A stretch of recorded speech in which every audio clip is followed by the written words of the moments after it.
we'll start with the food entering the mouth, thus starting the process of mastication. The presence of food in the mouth initiates the inhibition of the muscles of mastication, and thus the lower jaw drops, which eventually leads to stretching of the muscles, so a rebound contraction takes place. Now the food is again against the linings of the mouth, which resets the reflex. After the food is finely grinded, it will be swallowed. Deglutition is a bit more complex, because the pharynx is a double agent, working for the respiratory system at the same time as the digestive system, making his job twice as hard. Swallowing is divided into a voluntary stage, that being the initiation. It is literally when the food is voluntarily pushed back by the tongue. And the pharyngeal stage. This is a bit more complicated, but you don't have to worry. It's all involuntary, so there isn't much to think about. As the food enters the posterior mouth and the pharynx, it stimulates the epithelial swallowing receptors, and thus the impulse goes to the brainstem and initiates a series of automatic muscle contractions. The soft palate is pulled upwards to close the nasal cavities, so the food won't go up. The larynx is pulled upward and anteriorly, and the epiglottis swings backward over the opening of the larynx. The upward movement of the larynx also pulls up and enlarges the opening of the esophagus. At the same time, the pharyngoesophageal sphincter relaxes, and the food arrives in the esophagus. But it can't stay there, so the entire wall of the pharynx contracts, beginning in the superior part, thus propelling the food downward. The third stage is the esophageal stage, where the food is basically pushed down in about 5-10 seconds by the primary peristaltic wave that began in the pharynx.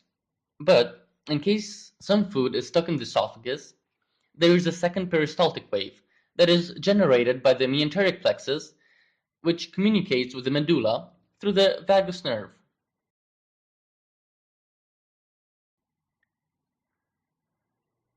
There are basically three motor functions of the stomach.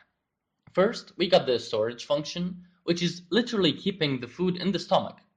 When food enters and stretches the stomach, a vagovagal reflex from the stomach is sent to the brainstem, thus relaxing the muscular wall, so more food can enter. That's why there is always room for dessert. The second function is to mix the food. So, while the food sits in the stomach, weak peristaltic waves in the mid to upper portions will appear. These waves are initiated by the basic electrical rhythm, about which we discussed in the general principle video, so if you haven't seen it, go check it out. Anyway, the basic rhythm is slow waves.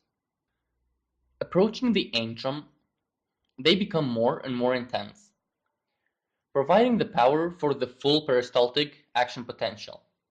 So, you may be wondering, if the peristaltic movement has begun, what does it have to do with mixing the food? But if we look closely to the antrum, we see that the pyloric sphincter allows only a few milliliters or less of chyme to be expelled into the duodenum. This means that the mechanism is the same as with any sphincter. The food will go with the wave up to the sphincter, but when it reaches the sphincter, the food will go back. This is called retropulsion.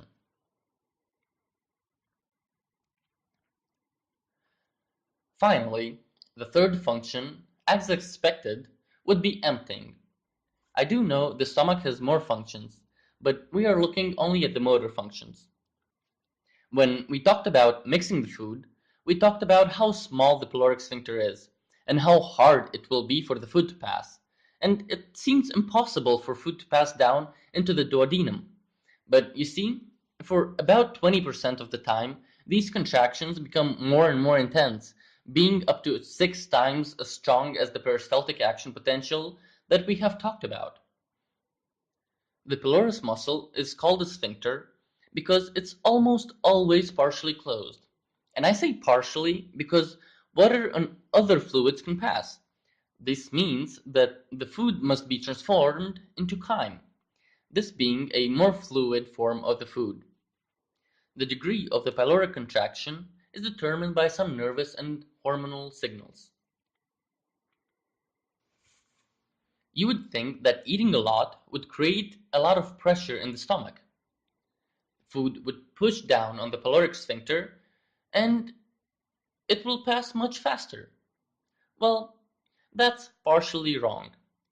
Food does pass faster on a fuller stomach, but that's because the stomach muscle stretches, thus activating the mesenteric nervous system, and because it's all connected, it inhibits the pyloric sphincter, making food pass more freely.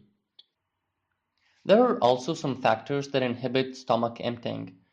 That would be distension in the duodenum when he reached his processing limit and can't take more, or irritation in the duodenal mucosa. The duodenum is very sensible to acids or irritants in the chyme. If the acidity is below 5, then in about 30 seconds the duodenum inhibits further emptying of the stomach until the products are neutralized by pancreatic or other secretions. It should be obvious by now that everywhere in the digestive tract there are two main types of movements: mixing and propulsive. This means that the small intestine has the same types of movements. It should be understood that they are a bit different. All movements are mainly stimulated by distension of the intestine. Mixing movements are very important. They cause segmentations of the small intestine. As one set of contractions relax, new contractions appear in the space between the old contractions.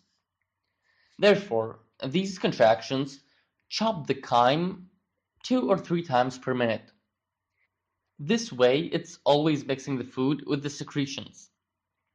To propel the chyme, we need propulsive movements, but they don't work as you may think. Peristaltic movements are usually weak and last for about 5 centimeters. With this rate, about 5 hours are required for the food to pass through the small intestine. It's no coincidence. Peristaltic movements here have the function of spreading the chyme everywhere along the intestine, so more of the nutrients will be absorbed. We already know that distension causes contractions. Also, there is the gastroenteric reflex, meaning that the stomach sends a stimulus to the small intestine. It is interesting that in case of intense irritation of the intestinal mucosa, powerful and rapid peristaltic movements appear. They travel long distances until the irritant chyme is pushed into the colon. To push all the chyme out of the small intestine, food has to pass through the ileocecal sphincter. This sphincter is mildly constricted, so chyme could slowly pass through. However, after a meal, the gastroileal reflex intensifies peristalsis in the ileum and relaxation of the sphincter. On the other hand, when the cecum is distended, there is contraction of the ileocecal sphincter. In case the cecum is full, pressure could try to push the contents back, but no. There is a valve, the ileocecal valve, and it makes sure nothing goes back. After passing the ileocecal valve, we find ourselves in the colon. You might have already guessed, it also has two types of movements. Of course, they're a bit different. Mixing movements, for example, are somewhat like those from the small intestine. The difference being that each contraction is about 2.5 centimeters long. Also, at the same time, as the circular muscle contracts, the longitudinal muscle, which forms three stripes, called tenia coli, also contracts. The combined contractions cause haustrations. Most of the propulsive movement is done by the haustral contractions, but once or twice per day we experience mass movements. These propulsive contractions last for about 15 minutes. First, a constrictive ring appears in response to a distended or irritated point, or because of a gastrocolic reflex that results from the distension of the stomach.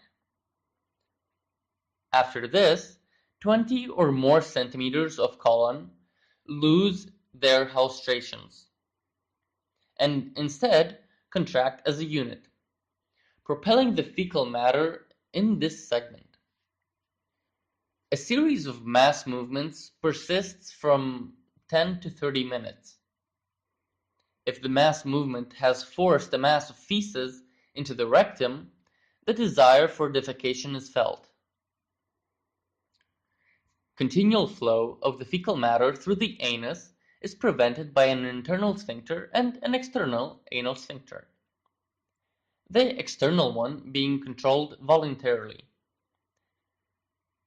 Defecation occurs with the help of the defecation reflex.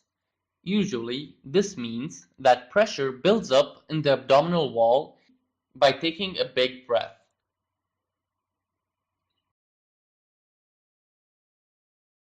Thank you for watching. Please like, comment, and subscribe for more videos.